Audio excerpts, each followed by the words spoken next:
a meeting to order for the Oxnard City Council Public Works and Transportation Committee meeting, December 28, 2021. It's a Zoom meeting, and we're calling it for public comments during the meeting. This is the information, the instructions. Dial phone number 888-475-4499.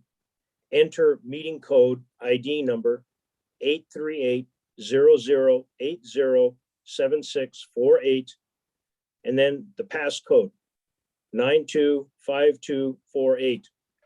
If you wish to speak during public comment or on a particular item on the agenda, please sign on by following the Zoom calling in steps listed above. Once the mayor or the chair calls for the public speakers, press *9 to raise your hand to inform the city clerk you would like to speak during the public speaking section for that particular item on the agenda while in the Zoom waiting room. This meeting is being held in accordance with Assembly Bill 361, allowing the members of the City Council, members of the public, and staff to participate via teleconference. Whoever has the mic on, please kill the mic. Consistent with City Council policies imposed to promote social distancing, the facility where the City Council regularly meets is temporarily closed to the public. The public is encouraged to view the meeting from home on Spectrum Channel 10, Frontier Channel 35, or YouTube at youtube.com/Oxnard News. Video recordings of the meeting are typically available online following the meeting at the website at www.oxnard.org/city-meetings. Please see the link for the Measure M pre-recorded presentation video for each item listed on this agenda. You may participate in the meeting in the following ways: emailing comments or requesting to sign up to speak before the meeting. A, submit an email to cityclerk@oxnard.org no later than 3 p.m. on the day of the meeting. Please indicate the agenda item number on the subject line. All email correspondence will be forwarded to the City Council prior to the start of the meeting and made part of the legislative record. Or B, submit a request to speak by no later than 3 p.m. on the day of the meeting by using the form available at www.oxnard.org/city-meetings, or emailing the city clerk at cityclerk@oxnard.org, or call the city clerk at 805-385-7803. Providing public comment during the meeting. A, to provide public comment during the, A, to provide public comment without requesting to speak prior to the meeting. During the meeting, dial 888-475-4499 and enter the meeting ID, which is 838-0080-7648, followed by the passcode, which is 925248. Details of the meeting. B, public comments on agenda items shall be taken following the announcement of the item. After the item is announced, members of the public shall have 3 minutes to register or otherwise be recognized for the purpose of providing public comment. During this 3-minute time period, public comments may be taken and the City Council or staff may discuss the item during the item being considered or briefly respond to public comments. Detailed participation instructions can be found at www.oxnard.org/city-meetings. In the event of a disruption which prevents a legislative body of the City of Oxnard from broadcasting a meeting using a call-in option or internet-based service option, or in the event of a disruption within the city's control which prevents members of the public from offering comment, public comments using the call-in option or internet-based service option, the legislative body shall take no further action on items appearing on a meeting agenda until the public access to the meeting via the call-in option or internet-based service option is restored. However, if any of the broadcast options are disrupted, but any of the other broadcast options is still available to the public, the legislative body may take further action on items appearing on a meeting agenda without waiting for the disrupted broadcast options to be restored. The city has filed a pre-election and post-election lawsuit regarding the validity of Measure M. Madam Clerk, would you please take the roll and information of posting the agenda, and Councilmember Lopez will lead us with a flag salute when we get to that time. And whoever she would like to have a moment of silence for. Member Zaragoza, Here. Member Lopez, Here. Chair Perillo. Here. The agenda for this meeting was posted in the City Hall Bulletin Board on Tuesday, December 21st, 2021. Thank you. Thank you, Chair. And if you can please stand and join us in the Pledge of Allegiance, and I would ask for a moment of silence for anyone who has lost a loved one this past year. Ready, begin. I pledge allegiance To the flag of the of United States of America and to the republic for which it stands, and one nation, God. under God, indivisible, with liberty and justice for all.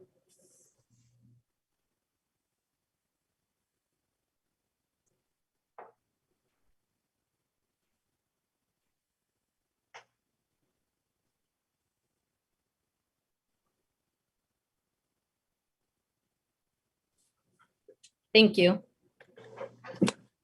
Thank you, Councilmember Lopez. Madam Clerk, do we have any public comments on items not on the agenda?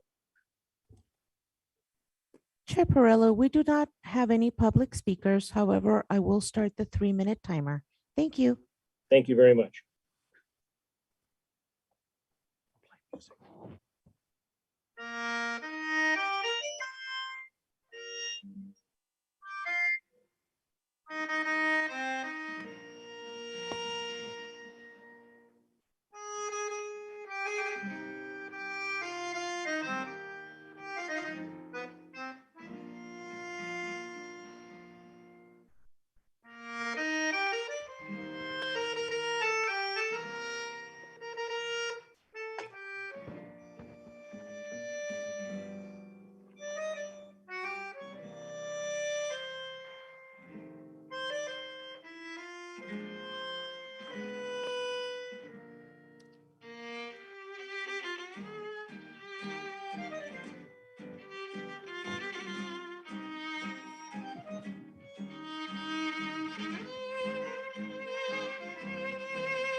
This must seem so odd for anyone who's just tuning in.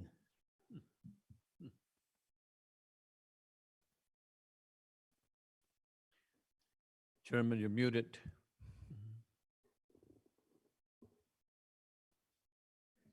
Chair Councilmember Perillo, you're on Perillo? mute.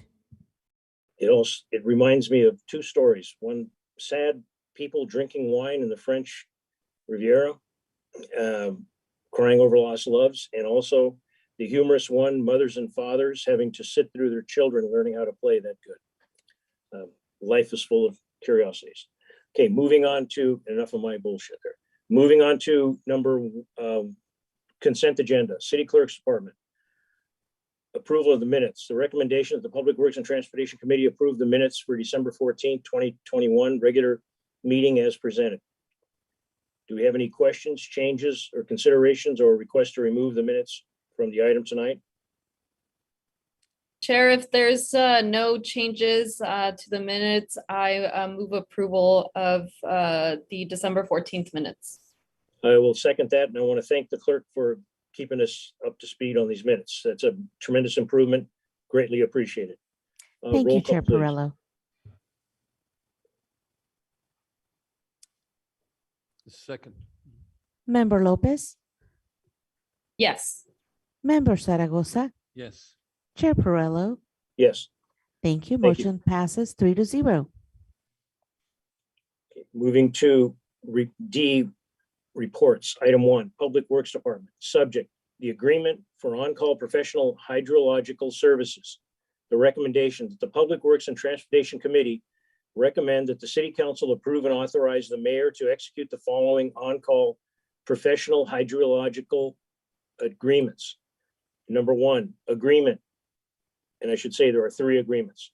Number 1, agreement A-8406 with Groundwater Solutions Incorporated, doing business as GSI Water Solutions Incorporated in the amount not to exceed $250,000 for a 3-year term. Number 2, agreement 8407 with Engero. It's ENGEO Incorporated in the amount not to exceed $250,000 for a 3-year item. And number 3, agreement A-8408 with Hopkins Groundwater Consultants Incorporated in the amount not to exceed $250,000 for a 3-year term. There is a presentation, but due to the Measure M issues and the ongoing court activities, it is not available at this time, but it was available for the public to look at.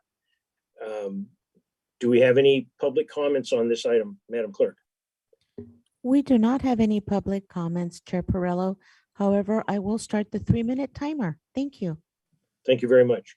Do we have any questions or concerns by the committee members? Mr. Chair, Go ahead, Mayor. I'd just like to share, that I support this item because as was mentioned before, we need on-call professional agreements, and we have quite a few services that are highly specialized, as mentioned on slide 3, the well rehab, the well design, pump testing, aquifer storage and recovery, water quality sampling, and another water quality analysis. To me, that's a health and safety type issue, items that are really, really important for the community. So I'm sure that other members, council member has any questions, but I support this item for that matter. Thank you. Any comments from Council Member Lopez?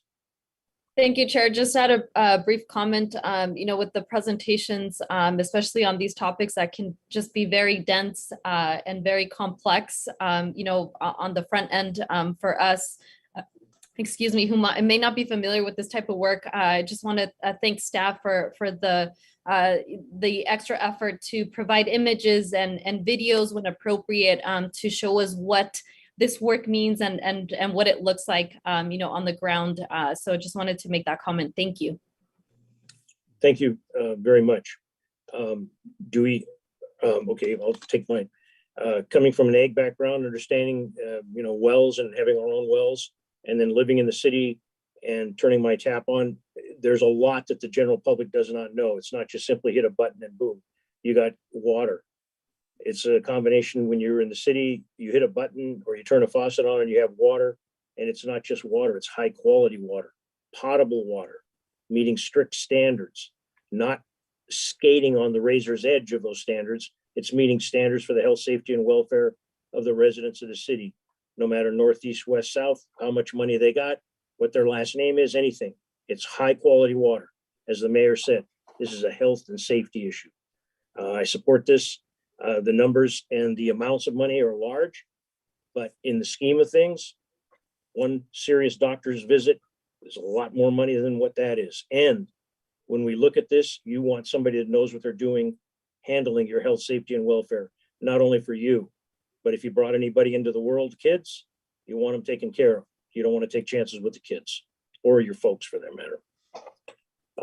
Are there any comments, calls in? I beg your pardon, are there any call-ins, Madam Clerk? I'm sorry, we still We have do time to not go. have any public speakers, and we have 9 seconds left on our timer. Thank you. Thank you. Okay, with the 3 seconds, I'd just like to say, coming to the council meeting, I just heard that they have 60 feet of snow in the high Sierras, Northern California by Donner Pass, 60 feet. And it rained the last couple of days. But ladies and gentlemen, the drought is not over in Ventura or Oxnard. Please remember that.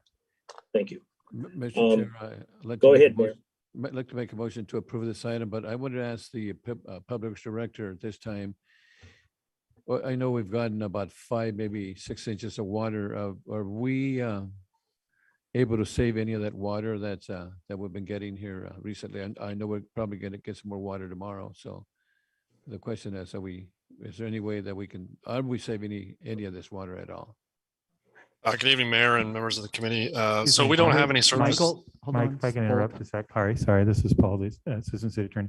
I just want to caution that we're getting a not- little off topic Okay. here into a whole new area if we're talking about water recycling and reclamation, Well, which isn't part let of me- the contracts that we're Let me discussing. retract my, then I make a motion to approve this item. Thank you. But maybe later on you can share that information. Thank you. Thank you. Very quickly, as a reminder, we actually have that item coming to the full council next month. Thank you. Thank you. Thank you, Mr. Wolf. I'll second the motion. Okay. Any further discussion? If not, I would just like to add this. On Christmas Day, I had the chance to go to Lake Piru. The water is really down. There was water coming down the river. And as I said a little earlier, the drought's not over. Thank you, Madam Clerk, could you please take the roll on the vote? Chair Perrello, Yes, Member Zaragoza, Yes. Member Lopez. Yes. Thank you. Motion passes 3-0. thank you very much. And thank you for the video presentations. Appreciate it. I hope that the city of close to 250,000 people take the opportunity to look at the work you guys are doing. Thank you very much. Thank you. Item number 2, Public Works Department. Item number 2, Public Works Department. Subject, City of Oxnard Tree Program Review. The recommendation, the Public Works and Transportation Committee recommend that the City Council receive and file the City of Oxnard's Tree Program Review conducted by DUDEC. Presentation will be live upon the consultant's request. And the contact party is Public Works Director Michael Wolf. So whichever is going to take it over, please go forward. Wait a minute, I beg your pardon. Mr. Wolf, you want to introduce this? I'm sorry. Chair Perrello, Yes, may I please start the timer for I public beg your comments? pardon. Thank you. I will start the 3-minute timer. I'm sorry. Yes, I'm sorry, ladies and gentlemen. Jeff Perella, thank you, Michael Wolf, Public Works Director. Yeah, we have our consultant Dudak that will be giving the presentation. So if we can have those folks go ahead and start it up. Certainly, and should we wait for the 3-minute timer to finish? Okay, sounds good. I will go ahead and share my screen.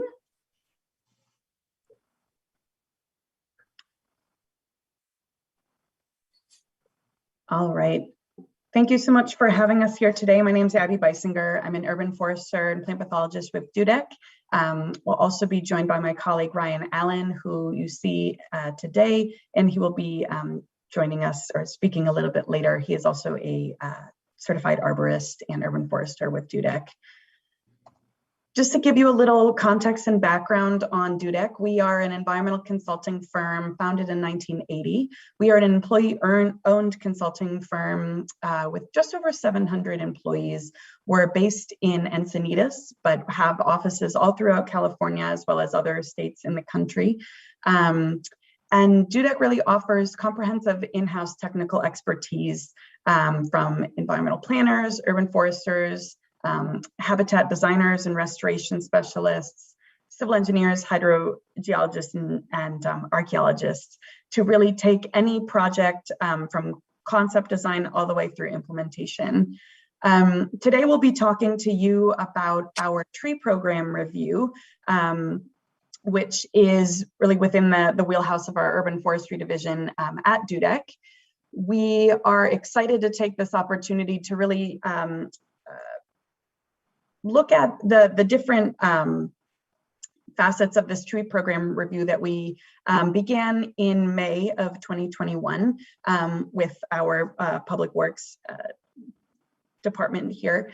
The outline for the presentation, we will be going over developing the review, what different pieces of information and aspects we took into consideration when conducting an analysis.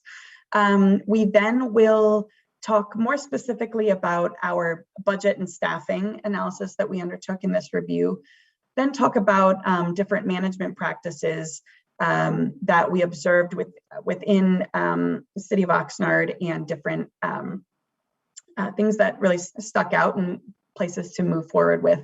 And then we'll end on some of the key findings of the review as well as our recommendations. So developing the tree program review took into account a number of different factors and facets. It was really formed with, we worked with Steve Howlett, as well as Jose Perez, and as well as Kevin Thompson. And we took into consideration as well interviews with city staff and elected officials that really gave us an understanding of the different practices and management opportunities that exist within the tree program. We then took data from the tree inventory and conducted an analysis on the current tree assets. We looked at budget and staffing levels within the program. We examined the 1988 landscape standards document and how it can, how it really is an overview of the sort of the basis of a lot of the decisions that are made throughout the city at the tree level. We conducted a site visit to look at different city conditions and factors that affect trees. We examined the city code tree ordinance and conducted a review of it. And then we looked at all tree liability claims that have been filed between 2018 and half of 2021. Taking all of that information into consideration, we then wrote a review that in it included recommendations for policy and program changes, site conditions for which the city could consider prioritizing, and as well as a summary of all the current tree assets, different environmental benefits that they provide, and future conditions to consider when making any updates or changes to the program. So those are the components that really went into this work. I wanted to start off by talking about our budget and staffing analysis. I'll be giving you the highlights of the review here, but there is additional context and background and information that appears within the review, of course. Starting off with staffing comparisons. So what you'll see here in this table, these are all of the positions that are represented within Oxnard's Public Works Department that applies to the tree program. And on the right-hand side, you'll see the percentage of FTE as applied to each of these positions. You notice the total FTEs for Oxnard's tree positions is equivalent to 4.57. In 2016, there was a large-scale municipal tree program review that surveyed over 600 municipal tree programs throughout the country. And I'll be referring to this a few times over the next slides. The first one, so we took Oxnard's FTE and we compared it to the results of this large-scale survey. So here you'll see represented the results of that survey. And to help you with this table, Oxnard has a population of just over 200,000 individuals. And the results of that survey of the 87 cities that responded that had a similar population size to Oxnard, the average number of FTEs represented within that, that pool was 11.8%. And you'll see that Oxnard was much more similar in comparison to the average city with a population size of between 10,000 and just under 25,000. So what we were able to identify is that Oxnard employs 7.23 fewer FTEs than the average municipal tree program of similar size. And that can really speak to some of the management challenges that city staff have been facing in regards to tree failures or other issues, more reactionary tree maintenance, which Ryan will talk about in a few minutes as well. How does the city of Oxnard compare to other cities in terms of the tree budget allocation that is allotted? So here you'll see city of Oxnard represented, as well as 78 survey respondents from that same Howard and Peterson study that I just referenced of similar population size. And you'll notice that Oxnard, the tree budget number you have represented here, $350,000 of that, just over $350,000 of that goes towards labor hours, staff and labor hours, as well as a $20,000 contract with West Coast Arborists. And you'll notice that of the 48,000 approximate city managed trees, the city allocates roughly $7.67 per tree in tree budget. When you compare that to the survey respondents, that number is significantly lower. The average per tree budget allocation of similar cities with similar population size is roughly $44.85. And we also have additional cities such as Burbank and Irvine with somewhat comparable population sizes, fairly comparable tree inventory or city managed tree inventory. And each of these cities have a higher per tree budget allocation as well. City of Oxnard manages their trees in a reactionary basis, which Ryan will be talking about more in a minute. And of the survey respondents, about 5% of them had a reactionary management strategy. So this, whereas that's Oxnard's primary mode of management, and that could help suggest why that number is lower, the per tree budget allocation. We also included San Francisco on the list as well to show sort of what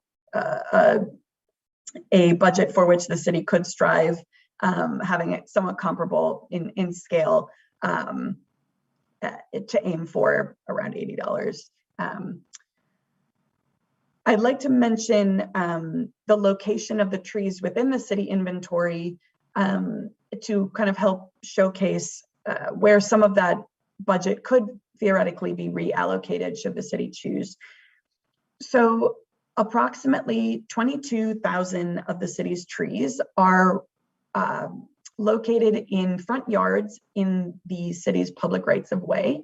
And that amounts to about 46% of the city inventory. And then the remainder of trees are represented, or the remainder of the city's trees are located in parkways and medians. They're located in parks and also landscape maintenance districts. And these trees represent about 54% of the city's inventory. And what I'd like to mention is, particularly of the residential trees, not only are these in front yards, but in a lot of cases, they're in the middle of individuals' front yards that would not, often one would not consider these to be city property. And so I'll give you an example of that here.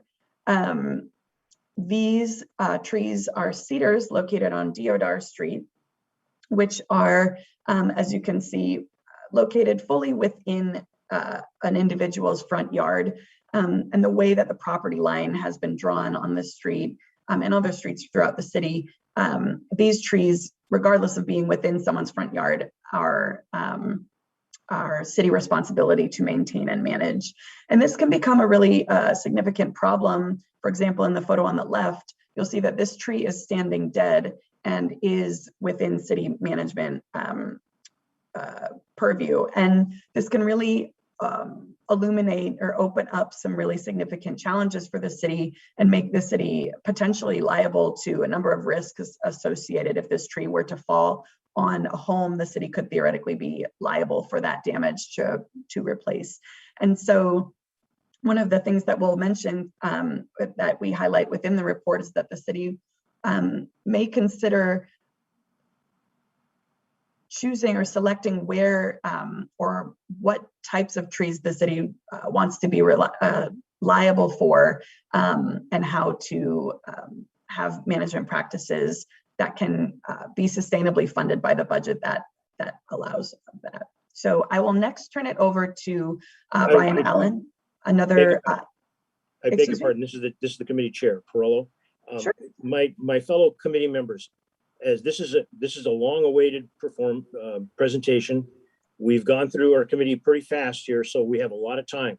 If you have any questions at any particular time, please ask, because it will be difficult. This is a tremendous report, but it will be difficult to remember in the slide numbers. I have a question right off the bat. Slide number 9, we're just looking at it. The presenter, the young lady speaking, said it's a city liability. Did you base that on any legal documentation that the tree that is in the private property is the city liability? How did you come to that conclusion? What do you base that on to tell my fellow council members it's a city liability? Sure, thank you very much for that question. I think that I will defer to Steve Howlett on the call. This was a tree specifically brought to our attention that had a significant number of back and forth within city leadership and management. So I'll hand that question to Steve. Thank you, Abby. Yes, Chair Perello, to answer your question, when you look at trees that are in front of these residential properties that are within the public right-of-way, many of these trees, it's common to see them between the sidewalk and the street that's in the parkway in that area. So the measurement from the curb to the parkway to the sidewalk, that's the public right-of-way. Whereas here on Deodar, you see that there is no parkway, it's just street, sidewalk, and landscape, but the width of the public right-of-way still exists. So whereas these trees appear to be in the residents' front yards, these particular trees are actually maintained by the city because they are in the city's public right-of-way, just like any trees that are in the parkways within the city. If I can follow up on that, Mr. Early, City Attorney Early, with respect to this particular street, this is one of the older neighborhoods in the city of Oxnard. That may have been the sidewalk size at the time that street was built.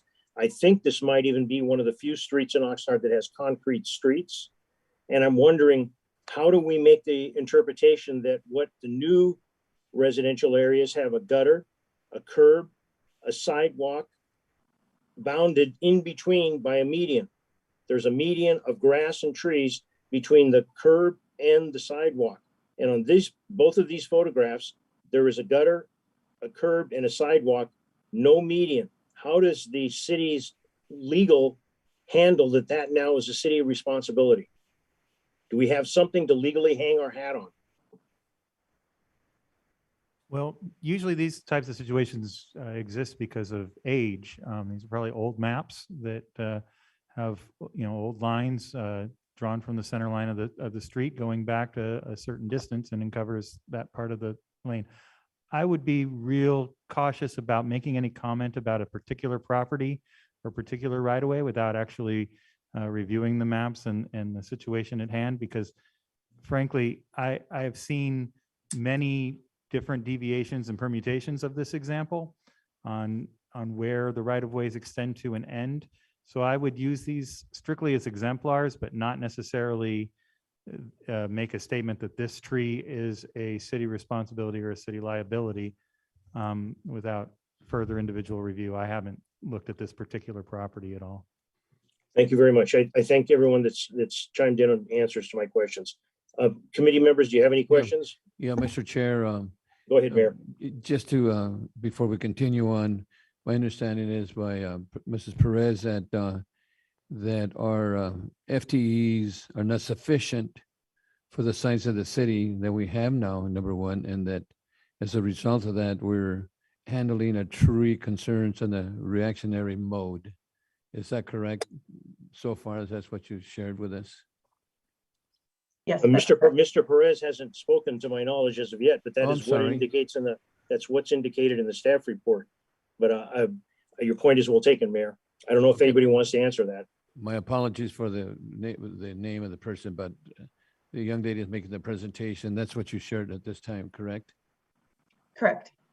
The other thing too is that potentially we probably haven't not gotten there yet is that the type of the tree that we have now in lots of places in the city is a type of tree where the roots come up as opposed to down, and potentially we hope that maybe in the future that once we replace a tree, that we replace a tree that does not bring the roots up and damage the sidewalks. And potentially maybe when we replace, or we come out with a new track, that we come out with trees that will not damage the sidewalk and the curbs and so forth in the future. I know you haven't gone there, but. I'm sorry. I was saying that might be a good point for me to pick up because that's the next section of our presentation here. Okay. Would be discussing some of those issues. All right. Okay, Thank you. one quick, Ms. Lopez, did you have a question? No, I'm good. Thank you, Chair. Thank you. Go ahead, please. Okay, thank you. So we can go ahead to the next slide here. Abby was talking through some of the liability issues or potential for liability issues.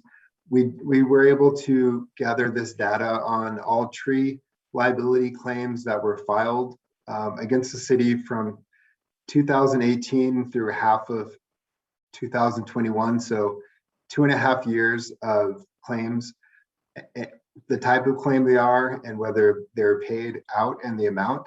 What this chart or table represents are 81 different claims, 46 of which were paid by the city. So 57% of the time when a claim was filed against the city was deemed liable to pay that claim, which represented a total of $83,000, $83,347 over that 2.5 years, which is about $35,000 a year, or an equivalent to close to 9% of what the city spends on its per tree budget. So what we wanted to reflect with this slide is that the deferred maintenance and the reactionary maintenance has a real and quantifiable impact on city finances and its ability to budget and reinvest that money into its tree management program.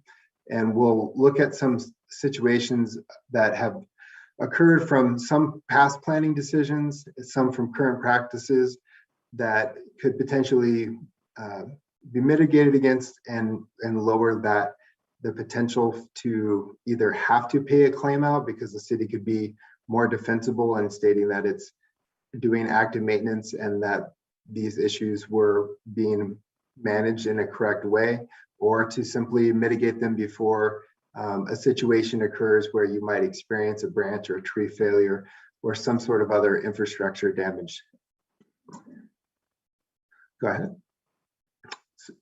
I was able to spend a day up in Oxnard with Mr. Jose Perez, and we drove around and we were able to review a lot of different streets in the city, a lot of neighborhood and some of the downtown core area, and look at where the trees have been planted and some of the issues that have been occurring because of that. And one of the most significant issues that was frequently seen is something just basically in urban forestry called wrong tree, wrong place. a big tree put in a small space, a tree put too close to infrastructure. And we had lots of different examples of that we highlighted in the report. Some of these decisions, I mean, not some, all these decisions have made largely years and years ago, presumably before a lot of everyone here was even involved in the city. But regardless, you're faced with the results of those decisions now and have to make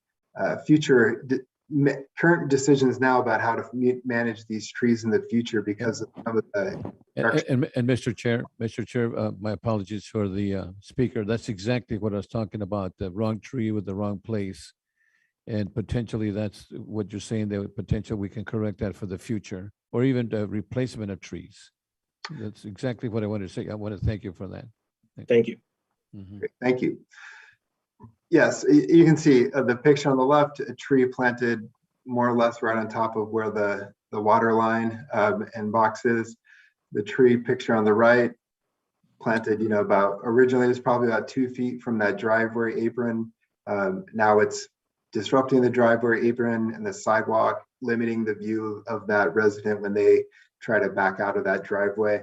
So these are all, and can also planted right next to a street light, blocking that as well. So these are issues that can be easily resolved by having set standards of where trees should go and making sure that the right size tree goes in the right space that it's provided for it. Now, the next slide. Because of some of those decisions of putting large trees in small places, the city's had a root pruning program that they've been implementing over a few years now, where trees with large surface roots that are disrupting sidewalks, curb and gutters, and other pieces of infrastructure have been routinely root pruned to be able to fix, like in the picture on the left here, the sidewalk damage and maintain the tree at the same time. And this practice root pruning is a very nuanced action. It can have a tremendous impact on tree health and stability. You can see on the picture on the right, the front of the large root that you can see that has been cut has some decay on it. And then if you look further up on the trunk, you see kind of a white yellowish conch, which is an indicator of some sort of fungal disease that is most likely causing rot within the trunk of that tree. And these were some of the common issues that we observed, or I observed when I was doing my site visit, that this long-term root pruning continually, it creates an open wound on that tree. So there's constantly a place where a pest or pathogen could enter into the tree and cause internal decay and decline and potential failure. And then, like with the picture on the left, this camphor tree has a very large buttressing root system, which has been largely severed on both sides of the tree. Without knowing the extent of the root pruning and how many structural roots were pruned in that instance, it's hard to vouch for the structural integrity of that root system. And there are many trees throughout the city that have had this type of root pruning as a result of those practices. Mr. Chair, can I ask a question? Go ahead, Mayor. Is it potentially cheaper to replace a tree than to prune the roots? Because eventually that root's going to come back again and destroy that sidewalk and that concrete. So replace it with a proper tree that eventually, maybe 10, 15 years from now, will not damage that sidewalk again. Yes, I would agree with that.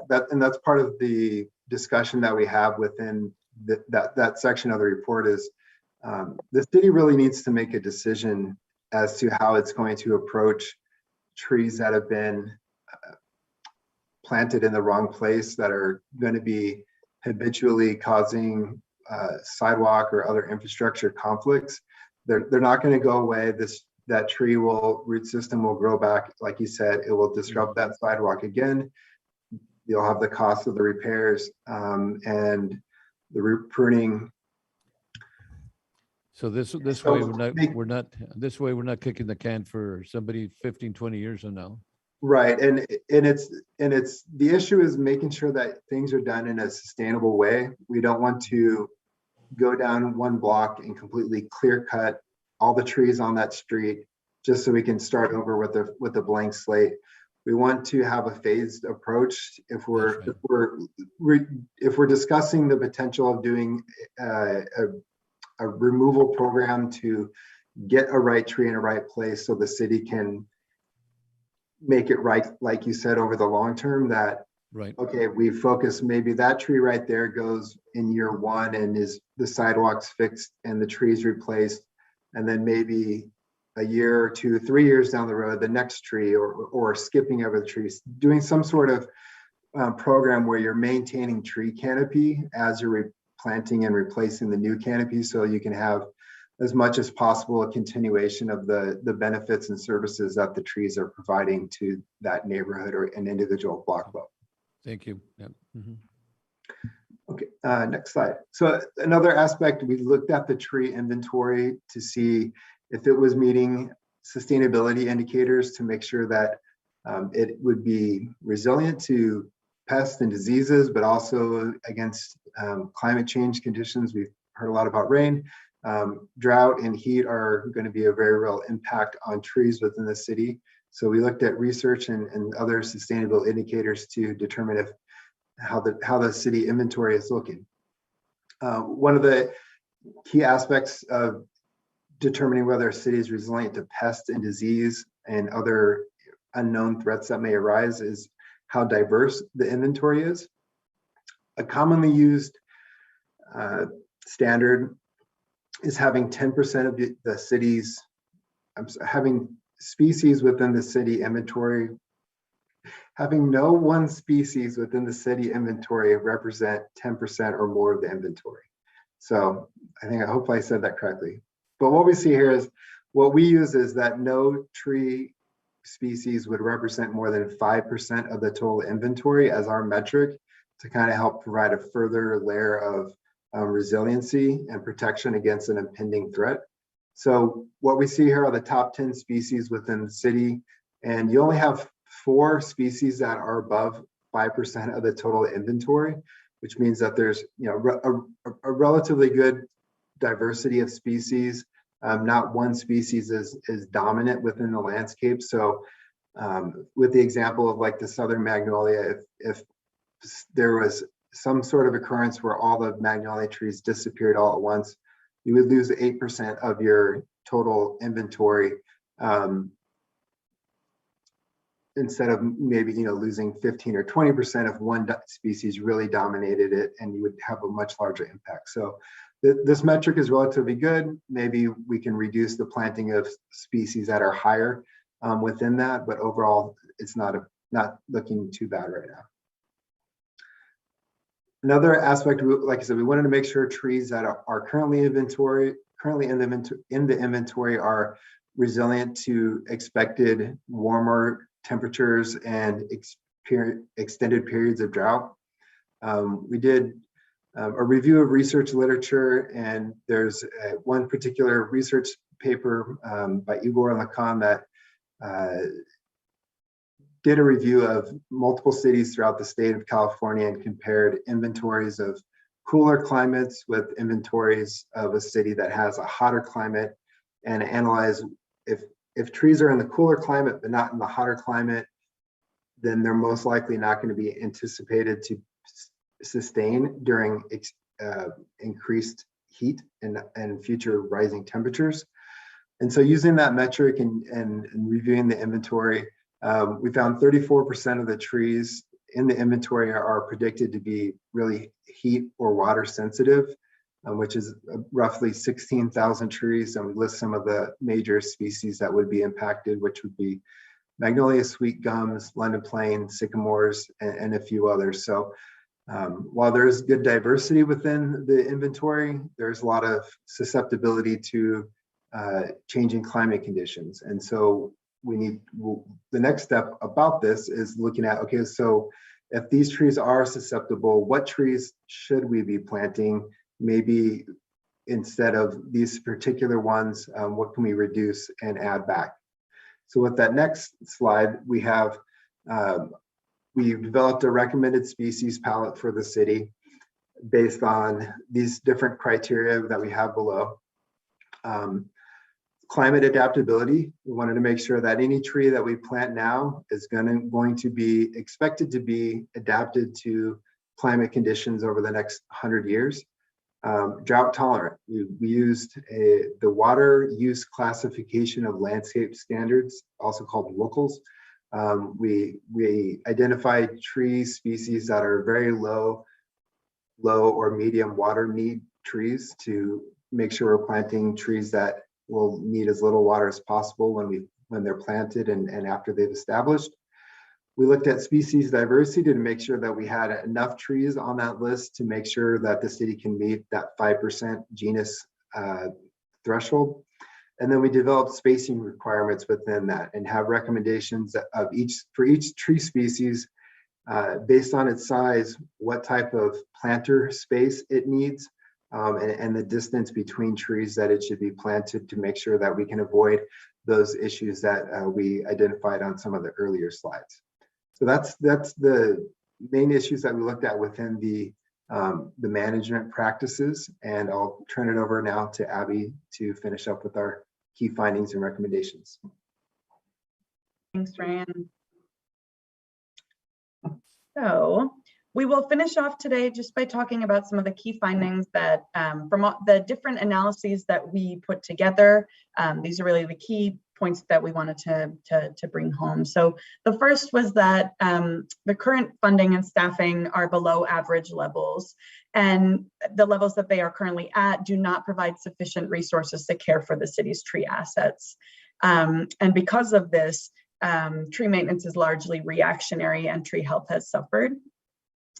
The next finding is that the city needs an updated tree inventory. So the bulk of the work that we based this program review on was off of the inventory that was last completed in 2013.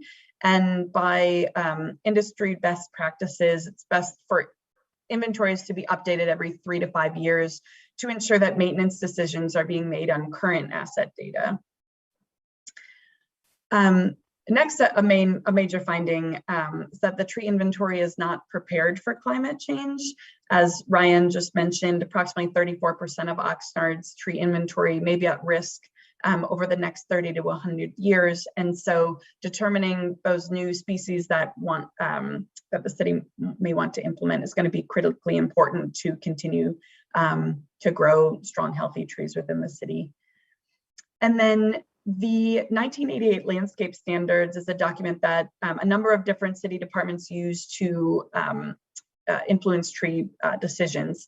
And this document is over 30 years old, and it is not currently in line with current industry best management practices. And so creating an updated document would strengthen tree protection policies. It could codify a new species planting palette. We have suggested one in this report. And it would also clarify tree maintenance responsibilities as well.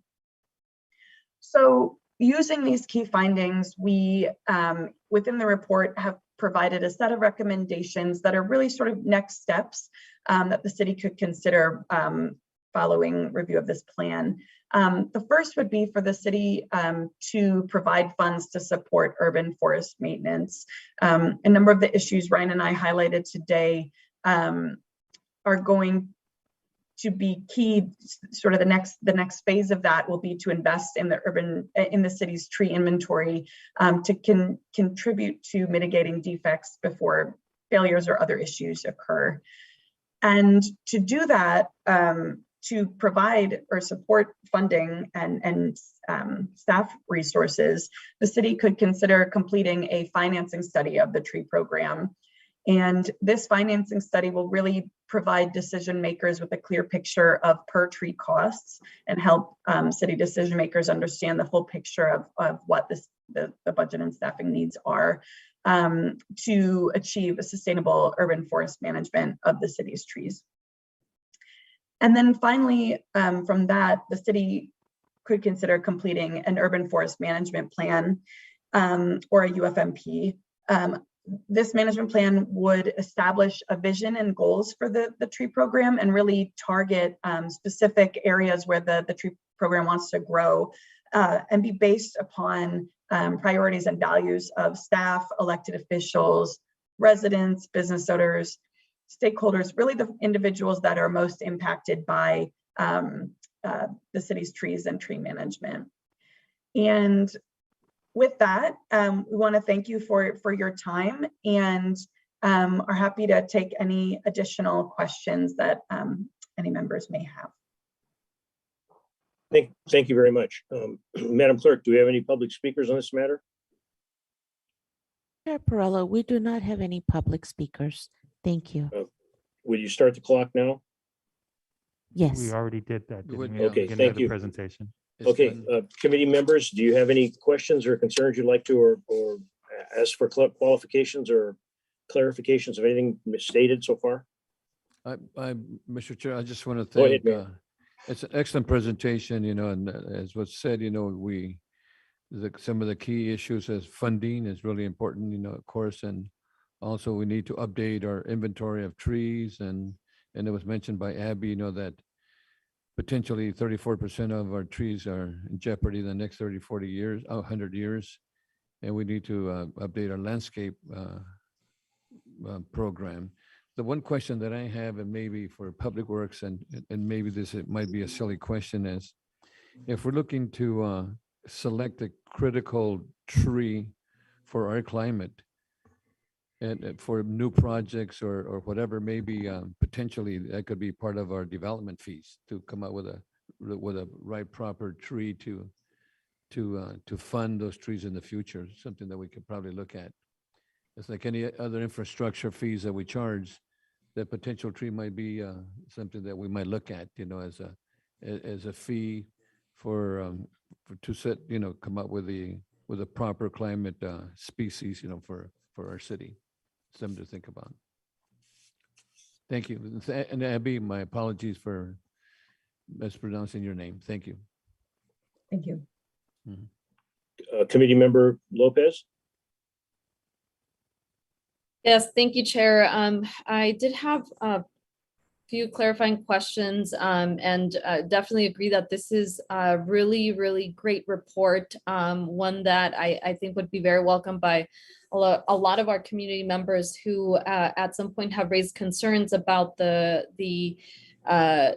status of trees throughout the city, and even just understanding a lot of these issues around them from the types of trees to the location and that sort of thing. So I thank you to the presenters for bringing this forward.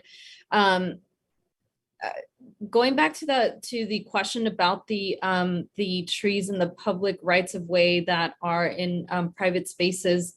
I'm not sure if I've missed that or if it can be answered of how many trees throughout the city would be considered to fall under this this space. Based on the current inventory, there's approximately 22,356 trees that are in a residential front yard, but are within the city public right of way. And I may be getting a little deep into it to determine how many of these, trees would be a liability, and how and in what capacity can the city work with some of these owners to make changes to that landscape by either having the trees removed or replaced with something that might require less maintenance. The question of liability is a question of risk assessment, and so it's really difficult to give a blanket response to 22,000 trees when it's very much an individual level thing, which is part of why having an updated inventory would be an important aspect for the city to understand, to prioritize which trees have the most urgent maintenance needs and prioritize those for pruning, removal, or whatever other action is recommended by the inventory arborist. And then within that, there's also tree risk assessment, which is a more in-depth review of a tree's health and safety condition within a landscape. And that can be done on a more specialized basis of trees. If there's significant trees, perhaps it's like Theodore Avenue, where it has a cultural and historic significance within the city, that maybe those trees could be examined on a more, in-depth way to make sure that maintenance decisions or removal decisions have further information for the city in making those choices. Thank you. And Mr. Wolf, I saw your hand go up, but then it went down. So Ryan kind of hit on something. I guess maybe just a little perspective. I think we use the term liability. I would really use the term responsibility, right? So we have the responsibility if it's within our rights of way. And so we don't want any confusion here. There are trees that if a layman was walking down the street and you asked, hey, who do you think that tree belongs to? It looks like in somebody's front yard, but technically it's in the rights of way. And it's our responsibility to maintain it. And as Ryan said, I think one of the key components of what our policy questions moving forward is, do we want to do a tree inventory so we can answer that question that you asked, right? And I think we should, from a staff perspective, I think we want to be able to answer that question. Do we want to change the responsibility of those trees moving forward? So he kind of answered the question. So. Great, thank you, Mr. Wolf. And then my last comment, again, I think this was a great presentation, and looking at some of the findings and recommendations, I think they're very appropriate and would like to see those moving forward, especially the urban forest management plan. Which it sounds like based on the report that we'll be seeing some of this come back to either the committee or the council. So I just wanted to express my support of those actions in the future. Thank you. Thank you. Appreciate the report. I am curious what the city spent for this report, because the information seems very solid. It seems that you've given us a lot to chew on, and that is always a good thing. And hopefully it won't take 30 years before we do another one of these. And I'm not looking to spend city's money, but Dudek has done a lot of work in this county, and the one that I'm more familiar with is the watershed areas, and they've got some very talented people. And it's interesting to hear it's an employee-owned company. I'm going to look a little further into that. I like that. You take pride in your blood, sweat, and tears, and pride in your work, and you got a piece of the action.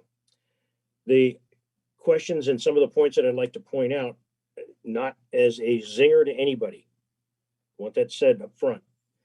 On slide 7, we talked about 2016, the city of Oxnard spent $7.67 per tree, but we were listed in a group of cities, and the 3s that were named are Burbank, Irvine, and San Francisco. I think if we go back and we look at the fiscal situation of those 3 cities versus the city of Oxnard, it is like lights out, lights on. So that's how I want people to understand that. The issue with respect to the city of Oxnard, and I didn't hear it mentioned, one of the issues that Oxnard has historically had is they have a high water table. And there was an issue in one of the, because the page numbers of the report are not consecutive from one all the way to the very last one, it breaks up a little bit. We talk about a specific area where tree protected measurements, and we're talking about watering, and we're talking about soil probing.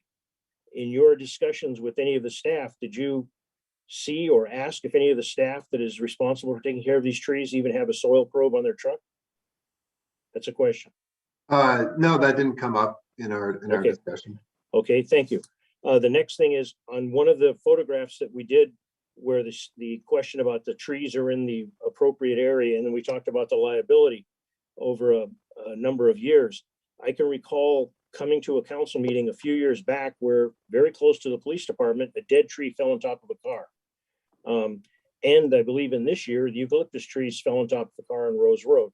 Now, the eucalyptus tree, there was a question whether it was city, Mulhart Ranch, Oxnard School District, who owned it, but we're just lucky nobody was killed in that car, that the eucalyptus, they're very heavy things. So the numbers with the amount of liability, they look small. When the city's looking at the big scheme of things about monies, it looks small.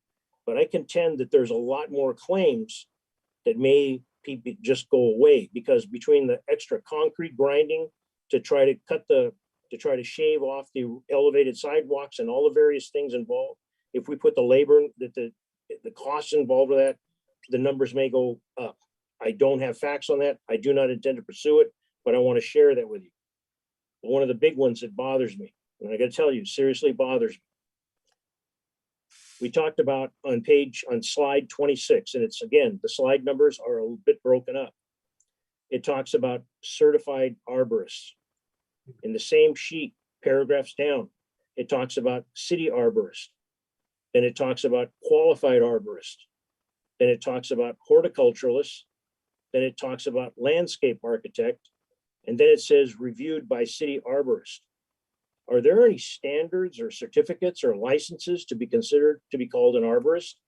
And if there are, is there any continuing education or assessment to make sure that these people that have these titles, and I would assume, and the job that goes with it, that they're up to snuff, that one city doesn't have somebody who's very good and one city doesn't, that there's a standard. We know that if we buy a tube of bologna, the left end and the right end should be the same. I want the arborist to be at the same. I hope you understand my question. Yes, so the International Society of Arboriculture certifies individuals as arborists. And so that is my qualification. I'm a certified arborist with the International Society of Arboriculture, and that is the standard for anyone who is calling themselves an arborist. They should be certified by the International Society of Arboriculture. Some of those other terms that are used within there, a qualified arborist, that is what the city considers to be qualified as an arborist. A baseline for that should be ISA certification, but the city might within that have additional requirements. There's additional ISA certifications and standards that I hold that other, like I'm a tree risk assessment qualified arborist. And that's a specialized knowledge within ISA that a city often requires of an arborist to have. So that's where that term qualified arborist comes in, is what you consider qualified to be an arborist. And then the city arborist is just the whoever the staff member is within the city, that is their arborist, acting as the arborist for the city. So not a specialized skill, but rather just a job position more so. Thank you. I appreciate that. I think that will be very helpful to the council, your information. And again, I'm not picking on anybody. I just, when we say we've had people look at it, and they have a title, I mean, we put a lot of faith in what the assessment is. And in your report, you show a lot of trees that have had the roots trimmed, and one of the pictures is classic. It shows the roots trimmed, the sidewalk brand new, the curb and gutter brand new, the knuckle of the tree, you can just like a huge stump, and you're in the tree's green right now, but I don't know what it will be like in a while. And I can tell you from areas I've lived in the city, the work will be done to repair the sidewalk, curb and gutter. They'll trim the tree. A lot of work goes in, a lot of money gets spent, and in less than a year, the tree drops dead. And that hurts us all the way around. One of the other issues that I think needs to be brought up for the residents and for you, and it may be helpful in other areas you go and talk to.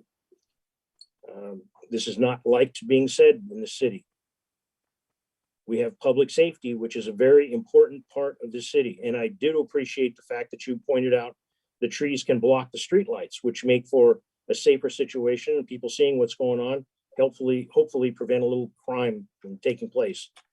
But the property tax and the sales tax, both of those pay for the majority of those, pay for all of our fire and police.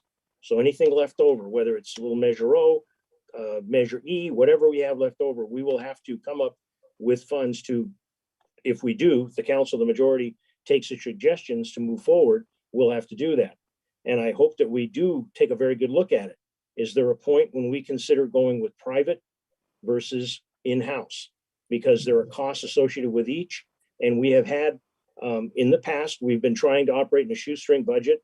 a lot of things have fallen through the cracks, and it's not for the people that are doing the work. We didn't have the money and we didn't have the manpower, and we tried acting like we could do everything for everybody.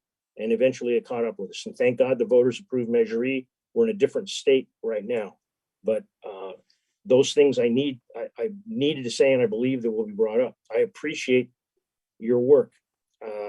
There's a lot of things, and I'll be very blunt, very blunt. If 1/10 of the people that call and raise Cain with me about something going wrong with a tree in front of their house had taken the time to make a phone call tonight, we would have had a little longer meeting, but not one phone call, not one phone call. It's enlightening sometimes my city. So any further comments by the committee members before we turn it over to the city manager? I was going to make a motion, but let's go ahead. City manager or Councilmember Yes. Dean, would you like to say something? Looks like Well, Mr. Wolf has some comments as well. Yes, let's go to Mr. Wolf first. Mr. Chairman, if you don't mind, maybe just if I can summarize it from a staff perspective and kind of why we brought this forward and what our next steps are, if you're okay with that. I'll spend a few minutes doing that. So first, thank you for the committee recognizing the work that the consultants and staff have done. You can see with 48,000 trees, the volume that we're talking about is a big number here, and the asset itself is important, not just from an aesthetic standpoint, but all the domino effects it can have on infrastructure and safety and things like that. So what we're trying to do here is put some building blocks together. So the report as presented provides a lot of background information about our trees, about what our program looks like and what it could look like. So this is the building block of that. And then what we want to do is use this information to start moving forward to answer some of the questions that actually were brought up tonight and some of the comments that were brought up tonight from a policy perspective. So in the staff report, we did list 3 things that we want to bring back in the future, and they were hit upon by the consultants and council members here. The first one is that tree inventory. We're going to be recommending going forward. What does that tree inventory look like to us? Should we be maintaining trees that are within the right of way, but necessarily kind of look like front yard trees?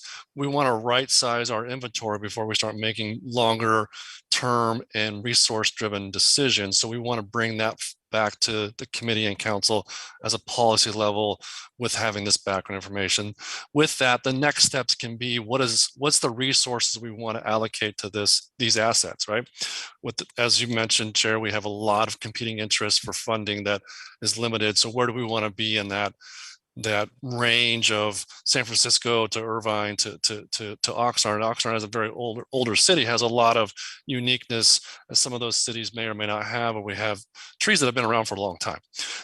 And so with that next policy level question is going to be about resources, whether it's in-house staffing, whether part of it's outside contracting for certain things, but that resource level from a funding standpoint and also a employee standpoint is going to be a policy level driven question. And as you can see, we want to be less reactive. The more proactive we are, it actually benefits us from claims and inventory and infrastructure management. So, we're going to be making some recommendations about being a little more proactive than reactive, if possible. And then that last piece is the big piece, which is the landscape standards, right? So coming forward to council will be a recommendation to update our landscape standards that cross the board of all that we talked about tonight, right? Right tree, right place, as the mayor was mentioning. That's a very important thing.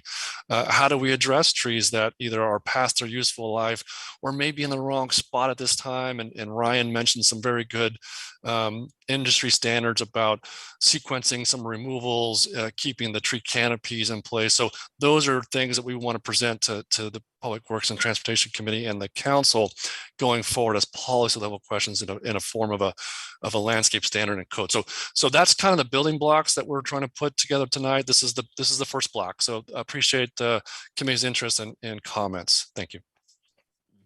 Thank you very much. Councilmember Lopez, would you like to say anything? Okay, city manager, would you like to say anything? Yes, thank you. And thank you, Director Wolf. So I want to refine this just a little bit more. So on the policy level, I want to sort of guide this going forward. And I want to bifurcate on two levels of the policy. The one is really what I consider just pure policy, which is something the council is going to have to wrestle with. And that really comes down to the recommended tree species palette. And believe it or not, that can be controversial because it comes down to an aesthetic issue. So, but it is a hurdle we have to get over. The last thing you want to do is approve a bunch of ugly trees.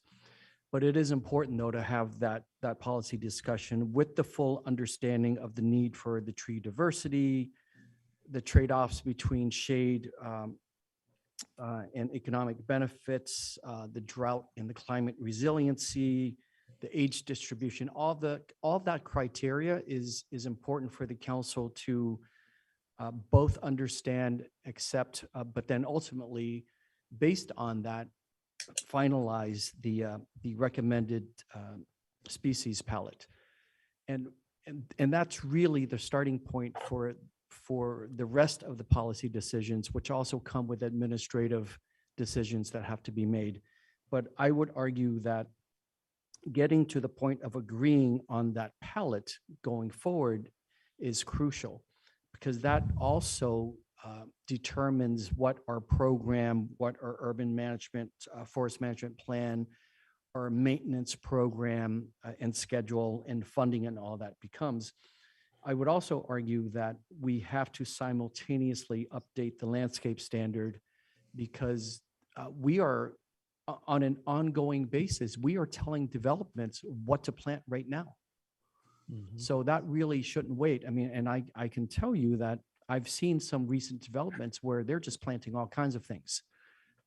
And apparently it comes from a 1988 standard. So I think that's important to update so that we, it's going to take us a few years to get through this program, but in that time frame, I don't want to be planting or mandating the planting of the wrong kinds of trees. So that's something I also want to get on your radar. So again, getting that final tree palette recommendation approved really helps us go forward with the rest of this. But also, that's the key thing, I believe, in terms of updating the landscape standard, right? But we really need to get that done ASAP as well. Thank you. Thank you. Thank you very much. I want to thank Public Works Director Wolf, City Attorney Mr. Early, Mr. Howlett, and the City Manager again for their comments. But I really want to thank Mr. Allen and Ms. Besslinger, and I hope I pronounce it right. I apologize if I didn't. Thank you very much for the report. The city has needed this for a long time. Are there any final comments before we make a motion to accept this to move it forward? Yeah, Mr. Chair, I also want to thank, the staff, and the consultants and of course our city manager and our public works director and excellent presentation, learned quite a bit, and I think by what the city manager said is we need to come up with a tree policy, because we're going to continue with development and continue with replacing trees and so forth. And as Mr. Wolf said, we have to have the right tree. And as the consultant says, the right tree in the right place as opposed to the tree in the wrong place. So I commend, staff and the consultant and for an excellent presentation. And if you'd like, I'd like to make a motion. It's up to you. I'll second. Madam Clerk, a roll call, please. Chair Perrello, I would like to confirm that you made the motion, Chair Perrello, and we have a second by Member Lopez. Mayor Is that correct? Mayor Zaragoza made the motion. I made a motion to approve the item and to send it to the city council. Yeah. Thank you for that clarification. Member Zaragoza, Yes. Chair Perrello, Yes. Member Lopez. Yes. Thank you. Motion passes 3-0. I'd like to thank the council for approving this study to be reported, and I'd like to thank DUDEC because you've given the council and the public a lot to sink their teeth into. Thank you very much. Thank you very much. Thank you. Moving on to the next item on the agenda, does any council members have anything they would like for a future suggestions or item? No. Okay, if not, I have 2 points that I'd like to bring up. Number one, I mentioned sometime back 2 specific lots that had turned into public dumping grounds. The city of Oxnard took some action, and the property at the corner of Ventura Boulevard and Rose, and I think it belongs to the Santa Clara Chapel, has been cleaned up, fenced, but the property on Cortland and Wainimi Road is not. And in today's thing, and I'm not asking for something future, but I'm asking for something to bring this to the attention of the council. The alley between Cortland and Camino del Sol, I wrote it down. Oh. Anyway, the alley between Cortland and Wainimi Road. The apartment buildings that are front the South Winds Park and the grammar school. Those apartment buildings, and I know this because I worked for Harrison Industries as a swamper and a garbage truck.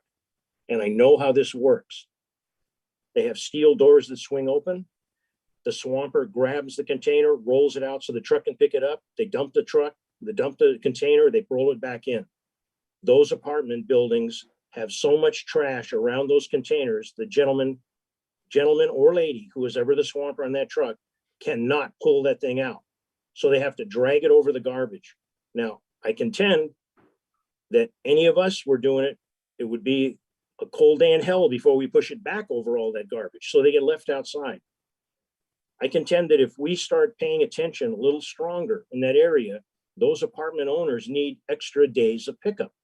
The trash is heaping over the top of these containers. I talked to an inspector who worked for the city on a different job. I asked him, no names, no questions, no titles. I said, what did he think? And he said, that didn't seem like a bad idea. I hope that we can get somebody to take a look at that, because there is, we talk about risk. Every one of those swampers has a back. And when they get hurt, that's a cost to the city of Oxnard. And these are prime areas to get hurt. Whether the wheels don't roll on the garbage can, or the guy has to move it out of the way, or the doors hurt him, or the bin doesn't work right, or when it's left outside, there's an auto accident and they come after the city of Oxnard.